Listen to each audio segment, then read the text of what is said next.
Mpumalanga। दिन का वक्त। एक कारोबारी M20 अपनी दुकान पर था। कमाने निकला था, लेकिन घर नहीं लौटा। 7 लोग, 7 भारी हथियारों के साथ सीधे दुकान में घुसे। सीसीटीवी में सब रिकॉर्ड है।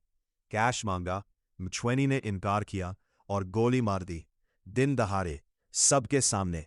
ये है साउथ अफ्रीका में कारोबार की कीमत।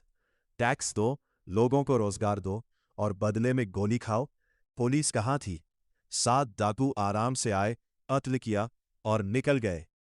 M20 अकेला नहीं। हर हफ्ते कोई न कोई दुकानदार लुट रहा है, मर रहा है।